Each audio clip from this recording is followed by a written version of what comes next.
"Danny, hurry up and eat your cereal," Dori Robertson pleaded, as she rushed from the bathroom to the bedroom.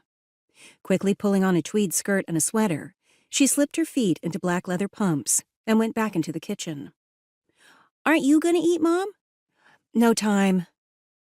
As fast as her fingers would cooperate, Dori spread peanut butter and jelly across 2 pieces of bread for a sandwich, then opened the refrigerator and took out an orange. She stuffed both in a brown paper sack with a cartoon cat on the front. Lifting the lid of the cookie jar, she dug around and came up with only a handful of crumbs. Graham crackers would have to do. "How come we're always so rushed in the mornings?" 11-year-old Danny wanted to know. Dori laughed. There'd been a time in her life when everything had fit into place, but not anymore. "Because your mother has trouble getting out of bed." "Were you always late when Dad was still alive?" Turning, Dori leaned against the kitchen counter and crossed her arms. "No. Your father used to bring me a cup of coffee in bed." Brad had had his own special way of waking her with coffee and kisses. But now Brad was gone, and, except for their son, she faced the world alone. Still, the rushed mornings were easier to accept than the long, lonely nights. "Want me to bring you coffee?" "I could," Danny offered. "I've seen you make it lots of times."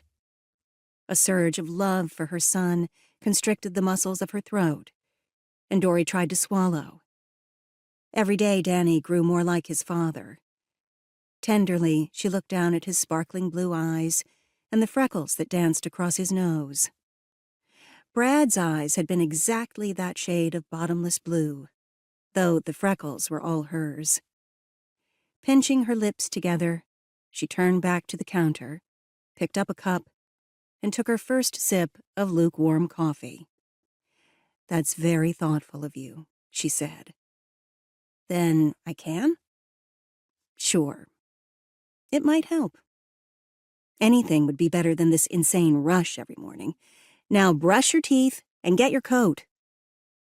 When Danny moved down the hallway, Dori carried his empty cereal bowl to the sink. The morning paper was open, and she folded it and set it aside.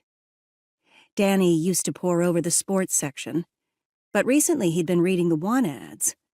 He hadn't asked for anything in particular lately, and she couldn't imagine what he found so fascinating in the classified section. Kids. At his age, she remembered, her only interest in the paper had been the comics and Dear Abby. Come to think of it, she didn't read much more than that now. Danny joined her in the kitchen, and together they went out the door and into the garage. While Dori backed the Dodge onto the narrow driveway, Danny stood by and waited to pull the garage door shut. "One of these days," she grumbled as her son climbed into the front seat, "I'm going to get an automatic garage door opener." Danny gave her a curious look. "Why? You've got me." A smile worked its way across Dori's face. Why, indeed?